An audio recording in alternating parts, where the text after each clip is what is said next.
incluso en una revisión del periodismo cultural hacia atrás, en la historia, que creo que ha sido un periodismo cultural equivocado.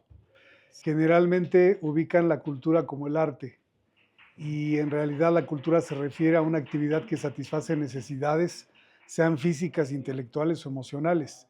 Hola, ¿qué tal, Miguel? Muy buenas ¿Cómo tardes, ¿cómo están? está? Muy buenas tardes, muy a gusto. Qué bueno, me da mucho gusto. Bueno, yo soy René. Aixa, yo Muy soy. Aixa, bien. muchísimas gracias por estar aquí con nosotros. Entonces, vamos a empezar con esta entrevista rápida sobre más o menos el periodismo de cultura enfocado en México. Y Ujú. la primera pregunta que le quiero hacer es si cree que el periodismo cultural influye en la trascendencia de la cultura mexicana. Y si sí, ¿cómo es que esta ayuda a que permanezca generación en generación? Debería, aunque no creo que se logre todavía.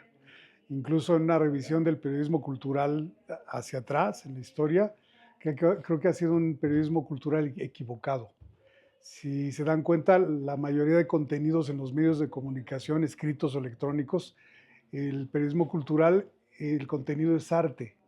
Y si bien el arte es un producto cultural, no todos los productos culturales son arte. O sea, hay otras características de procesos culturales que no necesariamente encajan en la pintura, en la danza, en la música, en el cine.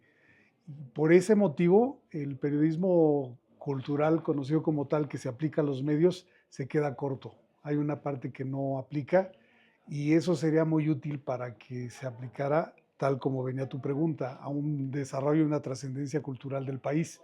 Se queda en lo artístico. Falta una parte muy importante, muy sustancial que no se toma en cuenta en el periodismo cultural, ¿no? Gracias. La segunda pregunta es, ¿cómo la cultura mexicana ha mantenido su esencia en la contemporaneidad, como usted cree? Bueno, es que, mira, el concepto que se supone hay de cultura también es cerrado o es incompleto. Generalmente ubican la cultura como el arte y en realidad la cultura se refiere a una actividad que satisface necesidades, sean físicas, intelectuales o emocionales. En este sentido, por eso la gastronomía es cultura, por eso el baile es cultura, porque satisface un estado emocional o satisface un estado físico como es la alimentación. Desde ese punto de vista, tendría que empezarse por definir la cultura, definir el concepto y luego aplicarlo. Una vez aplicado, entonces ya te darías cuenta si está sosteniendo la cultura del país o solo una parte. Seríamos más exactos si le dijeran al periodismo que actualmente se identifica como periodismo cultural, periodismo de arte, que periodismo cultural, porque queda una parte descubierta. En ese sentido no alcanzaría a cubrir lo que estrictamente se considera cultura. Ahora, si consideramos cultura como arte, entonces, bueno, alcanza a ser un medio de difusión principalmente y complemento de las artes, aunque falta mucho, es lo que menos se difunde y lo que le falta mucho por difundirse totalmente, ¿no? Gracias. Otra pregunta es, ¿crees que el periodismo cultural en México es uno de los más relevantes por su historia y por la gran conexión que tiene con los eventos o festividades del país? Bueno, ha habido productos del periodismo cultural que han hecho época o han hecho huella, o personajes que se les ubica dentro del periodismo cultural y han sido muy relevantes. Tan solo por mencionar un ejemplo, Carlos Monsiváis, ¿no? Hablas de esa persona y en cuanto revisas su historial y sus libros y sus publicaciones, bueno, su alcance es muy extenso, ¿no? Entonces dices, ¿cuántos como él hay? Pues resulta que no hay muchos, porque antes todos corríamos a preguntar qué opinaba Monsiváis de lo que fuera, y ahora no hay quien o a quien acudamos. Entonces, hay perfiles que se acercan, muy valiosos, pero ninguno que haya alcanzado lo que él.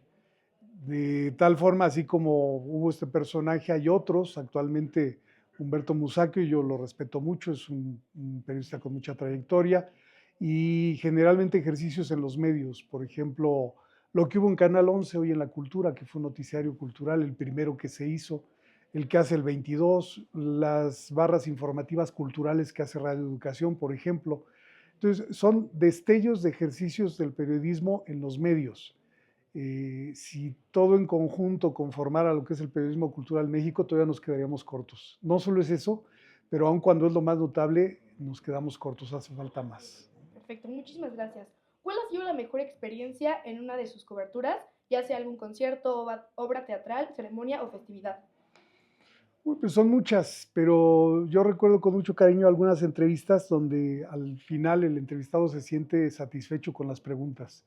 Y eso ha sido el caso del arquitecto Enrique Norten, del director de orquesta Eduardo Díaz Muñoz, que es actualmente el titular de la Orquesta Sinfónica de la Universidad Autónoma de Nuevo León. Y se me pasa ahorita otro personaje, pero es decir, cuando platicas, estás consciente que estás haciendo una entrevista y cuando acabas dices, oye, qué buenas preguntas, ¿de dónde salieron? Entonces ya te sientes satisfecho porque no solo dijo lo que tú querías, sino le satisfizo lo que él dijo también. Y en ese sentido, el género de entrevista es lo que me ha dejado muy satisfecho, aunque en la crónica me ha gustado mucho lo que he hecho y he quedado muy satisfecho, ¿no? Pero ahí sí son muchas, son funerales, desfiles, cambio de gobierno, por ejemplo.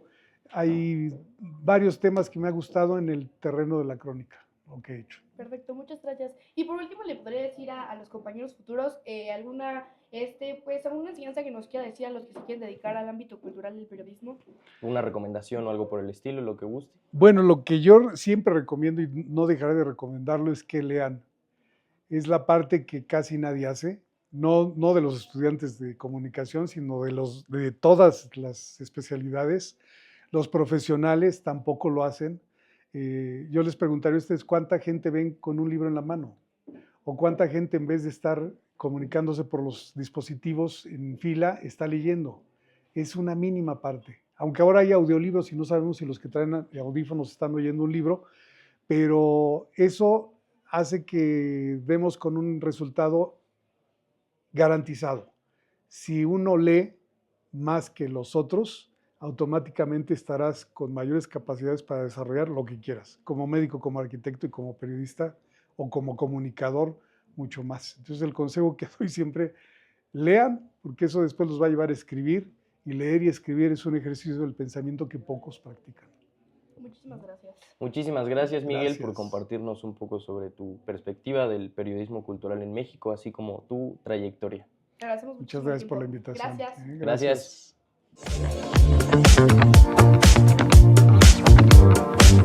Gracias.